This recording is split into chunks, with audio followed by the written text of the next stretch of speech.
Hey guys, what's up? Assalamualaikum. Selamat datang ke Bob Perspective. Hari ni saya nak buat review sebuah filem yang baru saya tengok di Netflix. Baru masuk dekat Netflix. Filem yang bertajuk Shift Malam. Filem ni saya pernah dengar sebelum ni. Cuma saya tak menonton.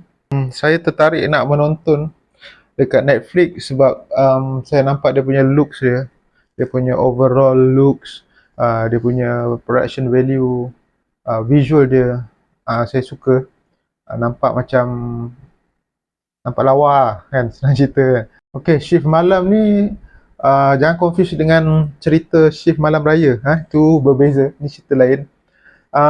Genrenya adalah fiction seram, komedi gelap, dark comedy. Penulis skrip Fairuz Anwar, pengarah pun sama, Fairuz Anwar. Production Empire Film Solution Sdn Bhd dan Tinkerbell Studio Sdn Bhd. Okey, antara pelakon dia, pelakon dia ni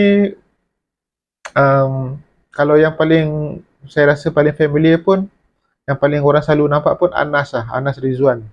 Anas Rizwan yang rambut kerinting tu. Dia dalam tiga-tiga pelakon ni saya rasa dia paling orang kenal lah kot.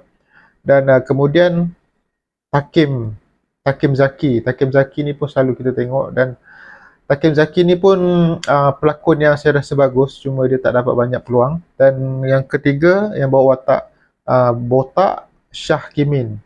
Okey, Takim Zaki tadi saya sebut Takim Zaki ke Tazim Zaki? Takim Zaki dia bawa watak Ikmal, Anas Rizwan bawa watak Mok, Shah Kimin bawa watak botak walaupun kepala dia tak botak. Dan ini lead lah, 3 orang. Lepas tu kita ada Zira Haris sebagai Ayu, Kamarul Afiq Shah sebagai Saiful, budak intern Saiful, Sobri Anwar sebagai bos. Okey, Sobri Anwar ni pun kalau korang pernah selalu tengok drama apa dulu, memang dia antara yang muka dikenali. Dan okey, satu lagi, Rizman Huzaimi yang paling famous lah kiranya. Rizman Huzaimi ni pada saya yang paling famous lah line up kat sini. Tapi dia tak banyak otak dia, tapi penting. So dia menjadi Abang Jo. Dan Ismet Shah ni rasanya yang jadi bro Thai tu kot. Dia ni macam orang yang pandai menghalau hantu, macam tu. Okey, so cerita ni saya menyangkakan dia sebuah filem yang berbajet rendah sebab dia punya location pun dekat office saja dan pelakon dia pun tak ramai. Tapi dia mempunyai saya rasa value filem yang boleh tahan, bagus dan tinggi. Dia bolehlah saya katakan dia menjangkau pada filem-filem hantu atau komedi seram yang berbajet lebih besar, kerana penceritaan dia saya rasa bagus lah. Cerita ni dia mempunyai penceritaan yang jelas. Dia punya kesimpulan akhir cerita tu pun bagus, dan susunan plot ke plot, babak ke babak tu pun cantik. Lakonan, okay, ni saya cakap benda-benda yang saya suka dulu lah. Lakonan antara yang paling saya rasa jadi tarikan utama lah pada saya untuk filem ni. Terutama Takim Zaki dengan Anas Rizwan dan Shah Kimin ni, 3 orang ni, dan juga watak Apple, watak budak intern tu. So diorang 4 orang ni saya rasa kelakar dan lakonannya natural, bagus. Anas Rizwan saya rasa filem ni watak dia yang paling saya suka.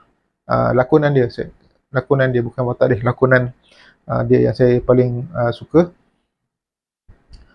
Apa lagi yang saya suka filem ni, dia mempunyai message yang bagus. Akhirnya tu, mula-mula kita akan tengok dia sebagai sebuah filem yang urban, filem yang even dalam filem ni pun dia ada scene 3 orang ni, dia percakapan dia tu dia maki-maki, dia macam cakap bahasa-bahasa kesat lah kan. Tapi dia censored kan perkataan tu, dia tak keluarkan. Tapi orang mesti kata kan, buat apa kau buat filem kau mencarut apa semua, lepas tu kau censored kan.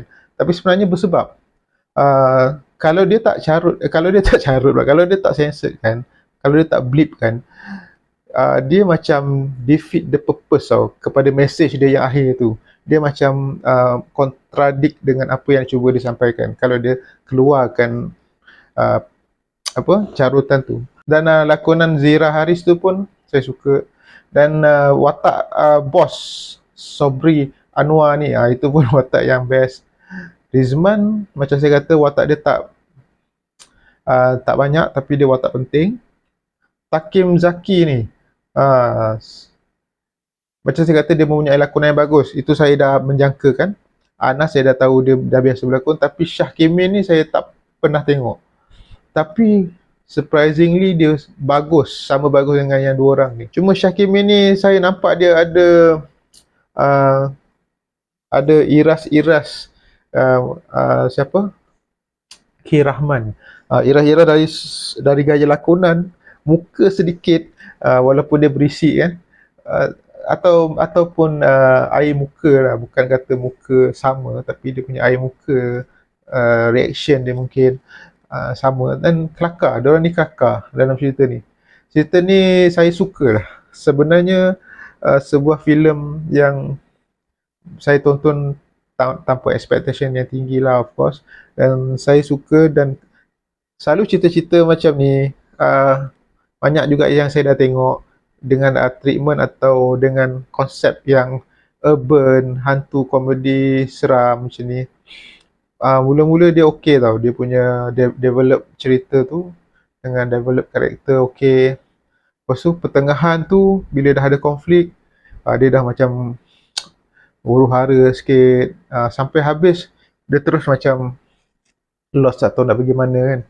Itu yang saya selalu macam potong kan. Tapi filem ni dia dapat hold lah benda tu, konsisten. Dia dapat pegang story tu cantik sampai ke akhir. Tapi bukanlah sebuah cerita yang sangat mind blown. Dia punya cerita tu saya puas hati. Ending dia okey. Ada benda-benda yang saya tak berapa suka. Yang mungkin saya ingat sekarang adalah dia punya tak adalah besar mana, cuma dia selalu dalam office kan, scene dalam office. Saya tak perasan dia punya peredaran masa siang dan malam, sebab lighting siang dan malam dia dalam office sama. Mula-mula saya ingat scene tu malam, tiba-tiba dia tunjuk, dia establish shot dekat luar, siang punya kan. So mungkin dekat situ boleh, lighting tu boleh beza dengan sikit lah, siang mungkin terang sikit. Memang cerita hantu, tapi tak semestinya cerita hantu nak kena gelap all the way kan. Dan satu lagi yang saya tak minat adalah efek hantu yang hilang-hilang macam pling pling, macam tiba-tiba hilang-hilang macam tu kan. Macam nampak cheap sangat lah benda tu. Sebenarnya dalam filem ni ada benda tu kat ujung je pun. Sepatutnya tak payah ada lah benda tu. Dia boleh je nak munculkan hantu tu dengan cara yang lagi baik. Dia pernah buat pun sebelum tu dalam filem ni, macam lampu tutup, hantu tu ada, bila buka lampu tu hilang. Scene ni memang korang pernah tengok dekat filem lain, dan diorang buat ni pun diorang homage kepada filem tu. Diorang ada cerita dalam ni, explain. Itu satu benda yang bijak juga. Dia menggunakan elemen seram dalam filem lain tu, dia buat dalam filem ni, tapi lepas tu dia establish dia memang ambil dari filem tu. Tapi orang yang tak pernah tengok filem tu, yang tak pernah tengok filem original tu, mungkin dia tetap akan rasa seram juga masa scene tu mula-mula dia tunjuk. Scene tu dalam flashback lah, bukan flashback, diceritakan semula oleh watak Ikmal ni. Kira flashback lah kot, sebab dia kata tu cerita tu benar berlaku kan. Apa mana saya cerita tadi cerita apa tadi? Okey, itulah dia. Mungkin hantu tu dia boleh buat appear dengan cara yang lebih best lah, dengan lighting ke, permainan lighting ke. Macam cerita-cerita hantu kan. Walaupun cerita ni tak ada penggunaan CGI yang tak ada langsung, saya rasa. Pada saya personally, cerita hantu sebaiknya jangan melibatkan CGI lah. Melibatkan CGI hantu ataupun yang terlalu guna visual effect kan. Macam cerita hantu yang hantunya tu visual effect, atau dia guna glowing punya hantu. Benda-benda tu tak seram langsung. Saya rasa tu je lah kot.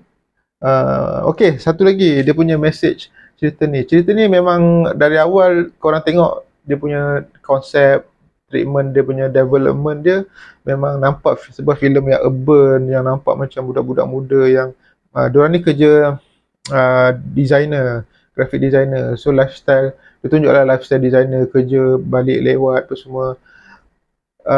Tapi sebenarnya di akhirnya filem ni adalah sebuah filem dakwah. Cuma tak tahulah dia orang nak cepat ke atau kesuntukan masa. Cuma dia punya message tu disampaikan terlalu macam dia terlalu suap je lah, macam bagi je, cakap je. Ni kenapa macam ni, kenapa macam ni. Mungkin kalau dia buat lebih subtle atau indirectly, maksud tu sampai, mungkin lagi bagus lah. Tapi anyway, sebuah message yang bagus lah. Message yang bagus, dan message tu juga yang saya kata dia ada kena mengena dengan kenapa filem ni ada carutan yang disensored. Dan saya tak boleh cakap lebih spoiler nanti kan. So korang, saya suggestkan boleh tengok cerita ni dekat Netflix sekarang, dia dah ada. Memang saya rasa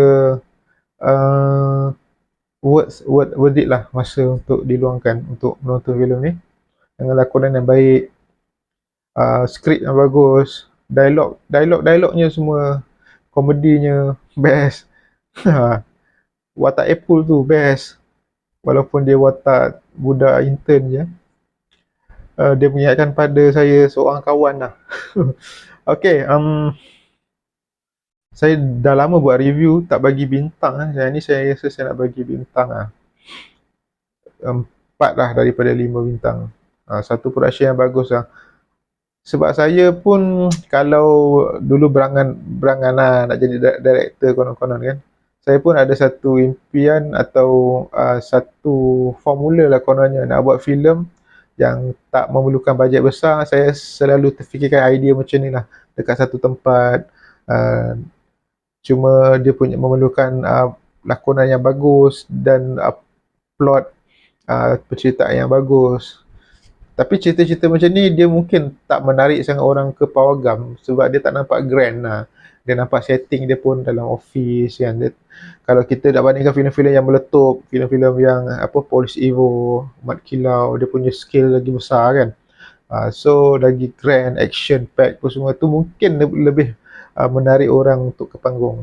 Tapi cerita-cerita macam ni, at least saya tak tahu kutipan filem ni berapa, tapi at least dia boleh bukan at least lah, saya berharap filem-filem macam ni akan dapat sambutan yang lebih lah, walaupun tak adalah meletup. At least dia dapat balik modal dan dapat buat untung sikit kan. Ya, saya harap ada lagi karya daripada Fairuz Anwar ni, insyaAllah, dengan pelakon-pelakon yang tadi ni pun harap dapat banyak lagi peluang lah, sebab bagus, diorang ni bagus. That's it. Terima kasih. Assalamualaikum. Terima kasih kerana menonton Box Perspective. Peace.